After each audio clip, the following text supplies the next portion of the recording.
Hello student, today we will discuss chapter number 8 fractional number. Now first of all we will discuss about the meaning of fractional numbers. Fractional number होता क्या बेटा? Fraction का क्या मतलब होता है? Fraction का मतलब होता है किसी भी नंबर का एक छोटा सा अंश, एक छोटा सा भाग, एक छोटा सा टुकड़ा, ठीक है। यानी कोई भी नंबर हमारे पास पूरा हो तो उसका जो छोटा सा एक अंश होगा, उसका एक छोटा सा पार्ट होगा, उसको फ्रैक्शन बोलते हैं। जैसे आप देखिए हमारे पास ये एक हमने एक डायग्राम ली, ठीक है। इस पूरी डायग्राम को, ये वाली एक रेक्टेंगल नजर आ रही है ना आपको, इसको हमने फोर इक्वल पार्ट्स में डिवाइड कर लिया। यानी कि ये वाला पार्ट, ये पार्ट, ये पार्ट और ये पार्ट, ये सभी आपस में क्या है? बिल्कुल इक्वल है।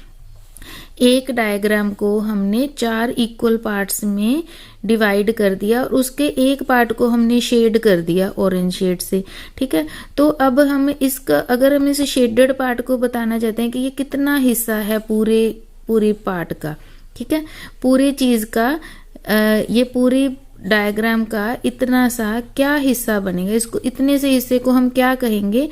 हम कहेंगे कि 4 हिस्सों में से 1 2 3 4, 4 हिस्सों में से ये वाला जो पार्ट है वो एक हिस्सा है ना। तो हम इसको कहेंगे 1/4। जो ये हिस्सा होता है उसको ऊपर लिखते हैं, जो टोटल इक्वल पार्ट्स होते हैं उनको नीचे लिखते हैं। तो ये 1/4 क्या आ गई? एक फ्रैक्शनल नंबर आ गया, फ्रैक्शन आ गई।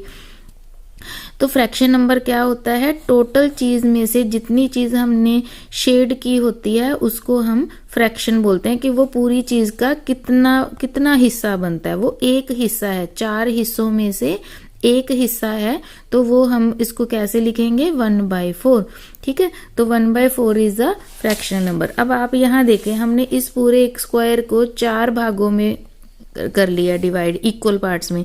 3 को हमने शेड कर दिया बेटा, शेड कर दिया तो टोटल कितने पार्ट्स हैं? 4। कितनों को शेड किया? 3 को। तो हमने 3/4 लिख दिया। 3/4 क्या है? इस पूरी, अगर हम पूरी डायग्राम का देखेंगे ये शेडेड पार्ट कितना हिस्सा है, तो हम कहेंगे ये 3/4 यानी कि 3/4 हिस्सा है।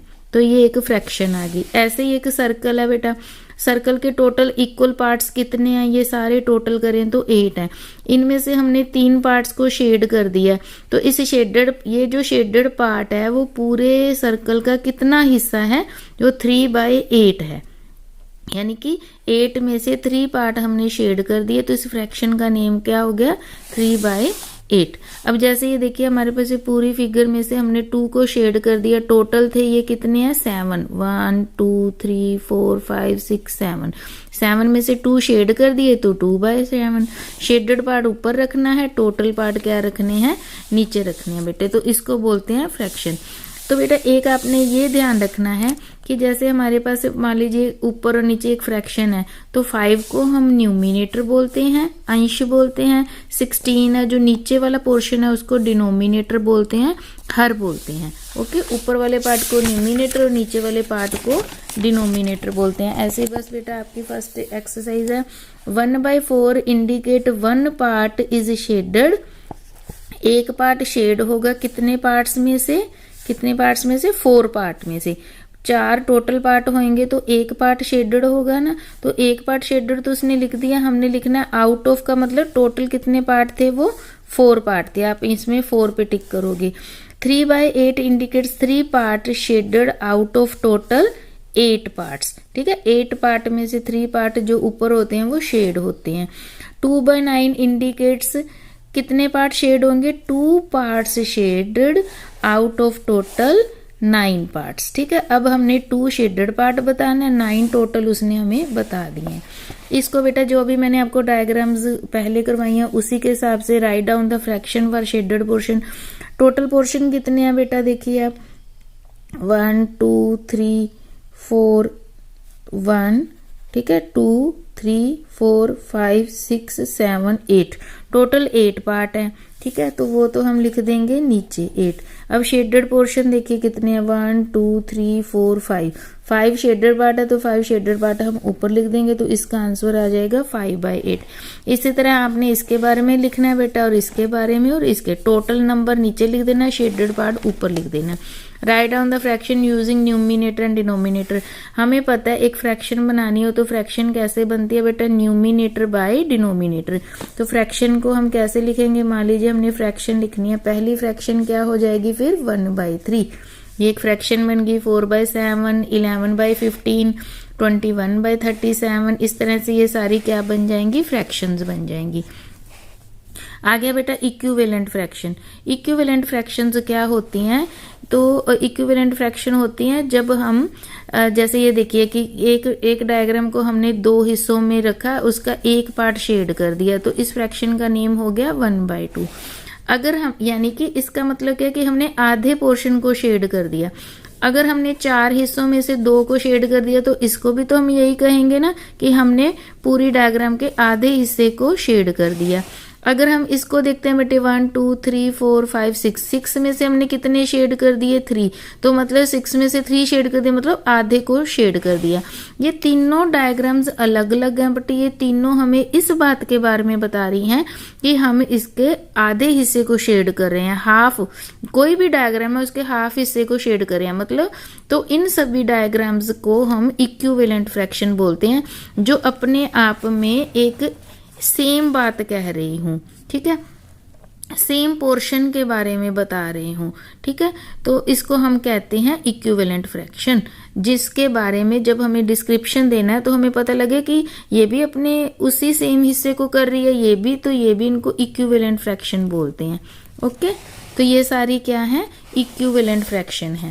तो अब इक्विवेलेंट फ्रैक्शंस को अगर हमने निकालना हो, अगर आपको कहा जाए कि फाइंड 5 इक्विवेलेंट फ्रैक्शन, कुछ भी हमें दिया हो और उसके हमने इक्विवेलेंट फ्रैक्शंस फाइंड आउट करने हो, जैसे कि मान लीजिए 2/5 है हमारे पास, 2/5 के हमने इक्विवेलेंट फ्रैक्शंस फाइंड आउट करने हैं, तो हम इसको क्या करेंगे, ऊपर और नीचे एक ही नंबर से मल्टीप्लाई करते जाएंगे। जैसे 2/2, तो ये कितना आ गया, 2 2 ज़ा 4, 5 2 ज़ा 10। अब फिर से हम 2/5 लेंगे, अब इसको एक जैसे नंबर, जैसे पहले 2 ले लिया ना, अब आपने 3 ले लेना है, तो इसका क्या आंसर आ गया, 16/15। 2 3 ज़ा 6, 5 3 ज़ा 15। अगर एक और इक्विवेलेंट फ्रैक्शन निकालनी है 2/5 की, तो हम 4/4 से मल्टीप्लाई कर देंगे। एक ही नंबर है जो वो ऊपर नीचे सेम नंबर से मल्टीप्लाई डिवाइड करना है। इस तरह से 3 से, 4 से, 5 से, जितनी भी उसने इक्विवेलेंट फ्रैक्शन मांगी हो, 4 2 ज़ा 8, 5 4 ज़ा 20। ओके, नेक्स्ट हम 2/5 की अगर एक और निकालना चाहते हैं तो हम इसको 5/5 से करेंगे। 5 2 ज़ा 10, 5 5 ज़ा 25। ठीक है, तो ये हमारे पास 2/5 की इक्विवेलेंट फ्रैक्शंस आ गई, 1 2 3 4। अगर 5 और निकालनी है तो 6/6 है, जितनी मर्जी निकाल सकते हैं हम। इस तरह से जितनी उसने हमसे मांगी हो हम उतनी निकाल देंगे। तो ये हमारे पास 2/5 की, जैसे कि 2/5 तो वो खुद ही था, इसकी इक्विवेलेंट फ्रैक्शंस क्या आ गई, 4/10, फिर हमने निकाली 6/15, फिर हमने निकाली 8/20, फिर 10/25, फिर हमने निकाली 12/30। तो ये सारी जो आ गई वो 2/5 की इक्विवेलेंट फ्रैक्शन है। मतलब जितना हिस्सा ये बता रही होगी, एक डायग्राम बनाए, उतना ये बता रहे होंगे, इतना ये इक्विवेलेंट फ्रैक्शन के निकालने का मेथड है बेटा। ठीक है, और अगर हमने ये चेक करना हो, कोई भी 2 फ्रैक्शन हमें दी हो, मान लीजिए 1/2 और 3/6 हमें 2 फ्रैक्शन दिए हैं, और हमने चेक करना हो कि क्या ये इक्विवेलेंट फ्रैक्शन है या नहीं, इसमें तो हमने फाइंड आउट करने थे ना इक्विवेलेंट फ्रैक्शन, इसमें हमने ये चेक करना है कि क्या ये इक्विवेलेंट फ्रैक्शन है कि नहीं।